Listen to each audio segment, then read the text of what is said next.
Well, hey pals, welcome back to Peeps Wax Packs and welcome to another Kitchen One Take. Today we're going to take a look at 4 slabs from one of my favorite designs of all time, a spot-on design from 1959 Topps.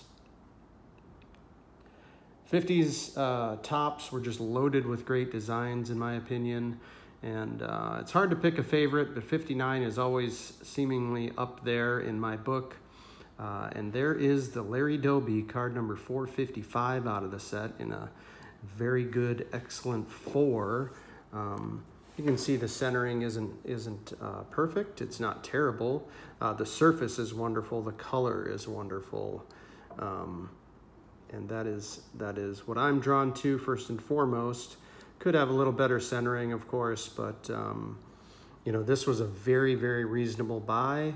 I got this years ago, but I think even still this is pretty reasonable if I were to look it up. And Larry Doby, just perhaps one of the most underappreciated players in Major League Baseball. Of course, he integrated the American League and was such an important player and also just a hell of a player.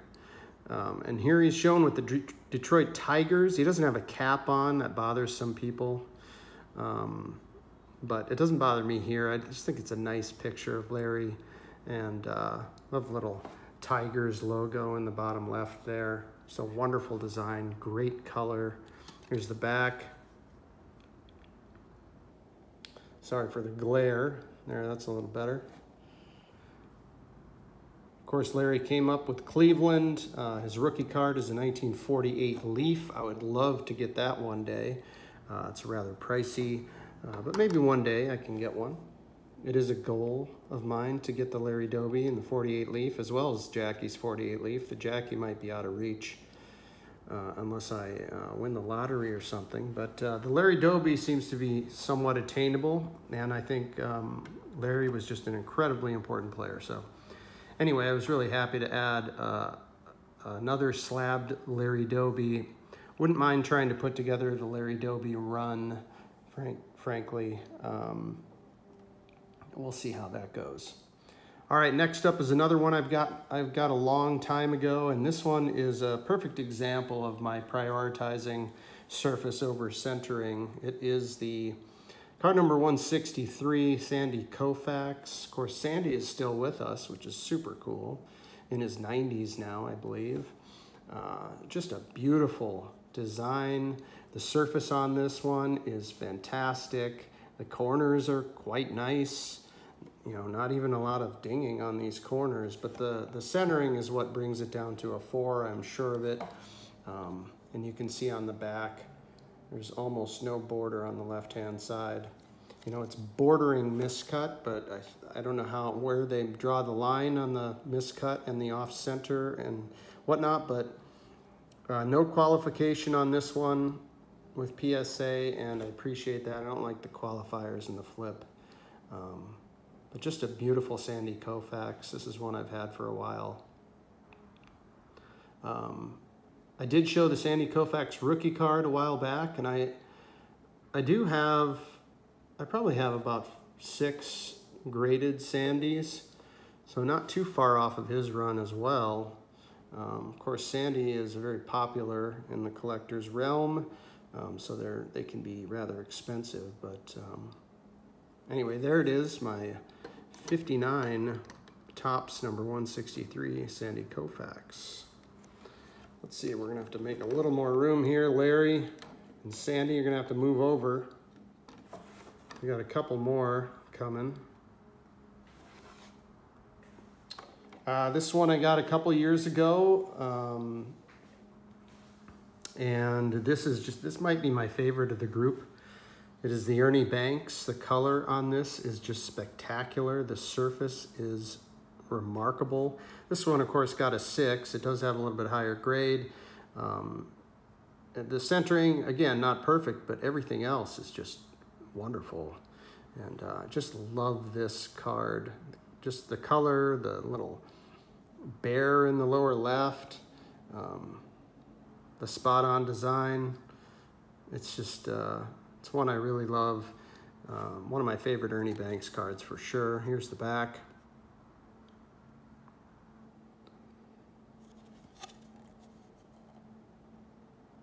There you have it. The legendary Ernie Banks. 3 Hall of Famers.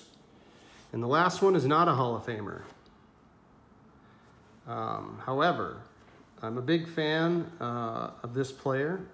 He was also a bridge player, did play in the Negro Leagues as well as the Major Leagues, as did, of course, Larry Doby and Ernie Banks. So part of my collections, or part of my collection, is trying to get good representation of all the bridge players. And I'm calling them bridge players, but maybe, you know, I'm talking about players that did play in the Negro Leagues and also played in the Major Leagues, and ultimately helping to bridge those leagues together and integrate. And it is the Jim Gilliam. This one is a nice high grade. It's an 8.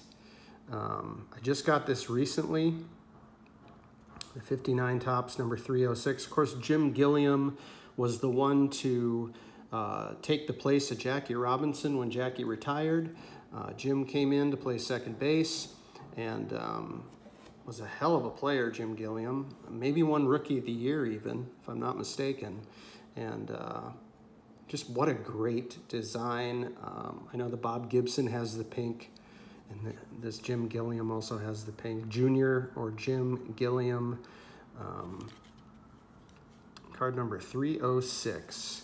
And this was I just thought this was a bargain at, this was $42 shipped.